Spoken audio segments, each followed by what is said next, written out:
और लेखिकाओं में जो चीज़ की आपको आवश्यकता पड़ेगी और जो विषय वस्तु एग्जाम में पूछी जाती है, मैं रेड पेन से यहाँ पर लिख चुका हूँ। सबसे पहले ध्यान रखना, पहले चैप्टर का नाम है हरिवंश राय बच्चन, जिसका है आत्म परिचय और दिन जल्दी जल्दी ढलता है।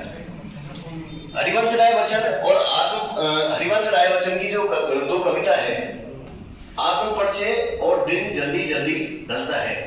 बेटा ध्यान रखना, इस पाठ से संबंधित जो महत्वपूर्ण बिंदु है जो आपको याद रखने हैं, यदि आपसे प्रश्न पूछा जाए वस्तुनिष्ठ प्रश्न में कि हिंदी जगत में किस कवि को हालावादी कवि कहा जाता है, आपको कोई किंतु परंतु नहीं करना है कि हालावादी कवि जिसको जाना जाता है वो है हरिवंश राय बच्चन।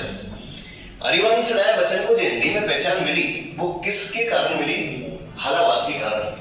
अब आपका सोचोगे कि हालावाद क्या होता है? हाला का मतलब होता है शराब, हाला का मतलब क्या होता है? शराब, और वाद का मतलब होता है सिद्धांत, इसका मतलब प्रेम और मस्ती का कारण। तो हालावादी कवि आपसे पूछा जाता है तो हरिवंश राय बच्चन कैसे कवि हैं बेटा? हालावादी कवि हैं, राज्यसभा के सदस्य रह चुके हैं। हरिवंश राय बच्चन से संबंधित मैं दो फैक्ट आपके साथ शेयर कर रहा हूं। एक तो ध्यान रखना, हरिवंश राय बच्चन रचनावली कितने भागों में विभाजित है? 10। हरिवंश राय, जो आप जिस बात को लेकर प्रश्न गलत होने की संभावना है मैं पहले ही बच्चों को बता दूंगा। हरिवंश राय बच्चन रचनावली 10 भागों में विभाजित है, और हरिवंश राय बच्चन जो आत्मकथा है, जो हरिवंश राय बच्चन की जो आत्मकथा है वो कितने भागों में? 4 भागों में। अच्छी तरीके से दोनों फैक्टों को याद कर लीजिए। जो हरिवंश राय बच्चन रचनावली कितने भागों में? 10 भागों में, और हरिवंश राय बच्चन की जो आत्मकथा है वो कितने भागों में? 4। जो प्रश्न बोर्ड परीक्षा में आपसे ऐसा भी पूछा जा सकता है कि हरिवंश राय बच्चन की आत्मकथा में से कौन सा कथन सही नहीं है, तो हरिवंश राय बच्चन की आत्मकथा को 4 भागों में विभाजित किया था। क्या भूलूं क्या, याद करूं, नीड़ का निर्माण फिर, बसीरे से दूर, और 10 द्वार से सोपान तक। अब आपसे पूछा जा सकता है कि हरिवंश राय बच्चन की जो आत्मकथा है, इस आत्मकथा में से कौन सी नहीं है, तो चारों को एक बार अच्छी तरीके से देख देना। एक बार मैं पुनः दोहरान कर रहा हूं। क्या भूलूं क्या, याद करूं, नीड़ का निर्माण फिर, बसीरे से दूर, और 10 द्वार से सोपान तक। हरिवंश राय बच्चन के, अब ध्यान रखना, इसे लेखकों के, कोई भी लेखक हो, टोटल आरओ के टोटल जो चैप्टर हैं, इनके मृत्यु आपको, निधन आपको याद नहीं करना है, जन्म याद करना है। जन्म याद करने की ट्रिक्स ये है कि ध्यान रखना बेटा, हरिवंश राय बच्चन का जन्म कब हुआ? 1907। अब हरिवंश राय बच्चन को जोड़ना है किसके साथ? माधवी वर्मा का जन्म कब हुआ? 1907। और हजारी प्रसाद द्विवेदी का जन्म कब हुआ? 1907। इसका मतलब 3 राइटरों का जन्म को लेकर आपका सिरदर्द क्या हो गया? खत्म। एक बात पुनः ध्यान रखिए, हरिवंश राय बच्चन का जन्म कब हुआ? 1907। इसके बाद माधवी वर्मा 1907, हजारी प्रसाद द्विवेदी 1907। ठीक है। हरिवंश राय बच्चन के बारे में आपको जो बात जानना अति आवश्यक है, राज्यसभा के सदस्य रहे हैं। बाद में दूसरे चैप्टर की तरफ चलते हैं। दूसरे चैप्टर का नाम है आलोक धनवा पतंग। तीसरा है कुंवर नारायण, वेरी वेरी इंपोर्टेंट है।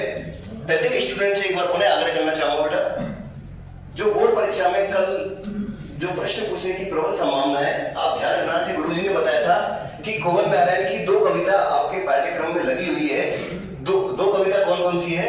कविता के बहाने और बात सीधी थी। इस कविता के बहाने और बात सीधी थी, इन ये दोनों कविता किस काव्यांश का अंश है, ये आपसे पूछा जा सकता है। इसलिए आप ध्यान रखना, कविता के जो बहाने हैं ये तो ली गई है इन दिनों से, कविता के बहाने इन दिनों से ली गई है, और बात सीधी थी वो किससे ली गई है? कोई दूसरा नहीं से। दोनों फैक्टों को आपको अति आवश्यक ध्यान रखना है। एक बार मैं पुनः बता रहा हूं, कुंवर नारायण जिसने 2 कविता लिखी है, कविता के बहाने किस में से ली गई है?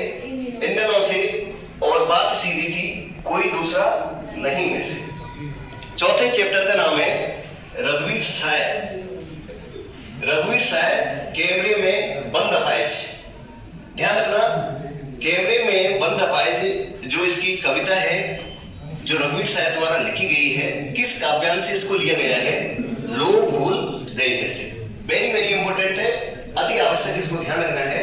कैमरे में बंद अपाइज कविता किस में से ली गई है? लोग भूल गए में से। यदि आपसे रघुवीर साय के कैमरे में बंद अपाइज कविता में से प्रश्न पूछा जा रहा है, तो मेरी बात को अच्छी तरीके से ध्यान रखना कि गुरुजी ने एक लाइन बोली थी कैमरे में बंद अपाइज के सिर्फ प्रस्तुत कविता में मीडिया की संवेदनहीनता के बारे में चर्चा की गई है। कौन सी?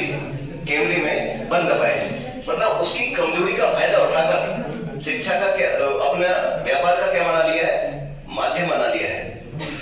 रघुवीर साय कैमरे में बंद अपाइज लोग भूल गए हैं। शमशेर बहादुर सिंह। अब शमशेर बहादुर सिंह को जो जन्म को याद करने के लिए आप क्या ध्यान रखोगे कि शमशेर बहादुर सिंह का जन्म कब हुआ? 1911। अब दोनों को याद रखना है कि शमशेर बहादुर सिंह की कविता कौन सी थी? उषा। और उमा शंकर जोशी जिसका जन्म भी कब हुआ है? 1911। यदि इस प्रकार से आप जोड़ के चलते हैं तो टोटल जो लेखक हैं उनके नाम आपको, जो जन्म तिथि है वो व्यवस्थित तरीके से आपको याद हो जाएगी। शमशेर बहादुर सिंह 1911, उमा शंकर जोशी 1911। अब बेटा ध्यान रखना, वेरी वेरी इंपॉर्टेंट, बड़े प्रश्न आ रहा है। जिसे जो कविता जिस काव्यांश का भाग है उसमें से एक प्रश्न अति आवश्यक पूछा जाता है, इसलिए ध्यान रखें। सूर्यकांत त्रिपाठी जो निराला है, सूर्यकांत त्रिपाठी निराला है जिसका कविता है बादल राग, किस काव्यांश का अंश है? वेरी वेरी इंपॉर्टेंट है, इसलिए प्रत्येक स्टूडेंट को ध्यान रखना है। सूर्यकांत त्रिपाठी निराला की कविता बादल राग किस काव्यांश का अंश है? वो है अनामिका के छठवें भाग से इसको लिया गया है। सूर्यकांत त्रिपाठी निराला की जो बादल राग कविता है किस काव्यांश का अंश है बेटे? अनामिका के छठवें भाग से इसको लिया गया है। अब आइए गोस्वामी तुलसीदास। गोस्वामी तुलसीदास के बारे में एक तो कविता बनी लक्ष्मण मूर्छा और राम का विलाप, जिसको जाने से पहले, एग्जाम को जाने से आपको मैं कविता वाली को आपको पढ़ाऊंगा, यहाँ पर कविता वाली को बाद में पढ़ाऊंगा। फिर 8वें नंबर चैप्टर है अपना फिराक गोरखपुरी, जिसमें है रवाइयां। ध्यान रखना बेटा, फिराक गोरखपुरी की है रवाइयां, और रवाइयों में आपसे पदों की संख्या पूछी जाती है कि रवाइयों में पदों की संख्या कितनी होती है। तो रवाइयों में कितने पद होते हैं बेटा? 4। रवाइयों में पदों की संख्या कितनी होती है? 4। और अंतिम चैप्टर का नाम है उमा शंकर जोशी, छोटा मेरा खेत और भवनों के पंख।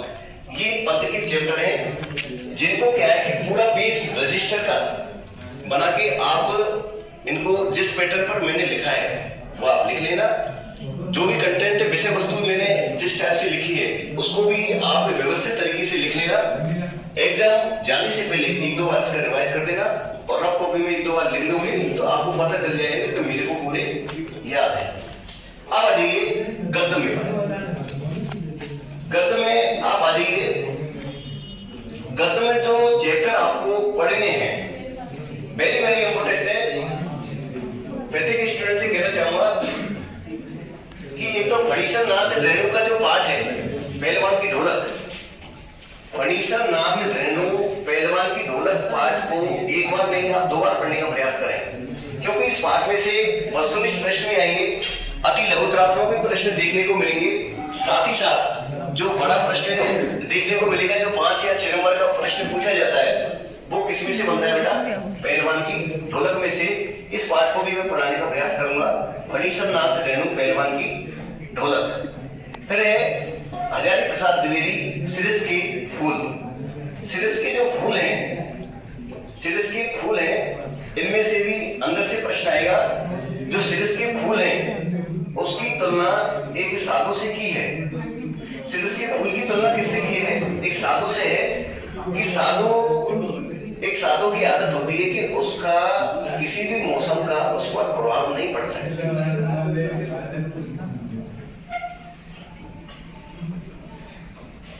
एक साधु की आदत होती है कि उस पर किसी भी मौसम का कोई प्रभाव नहीं पड़ता है।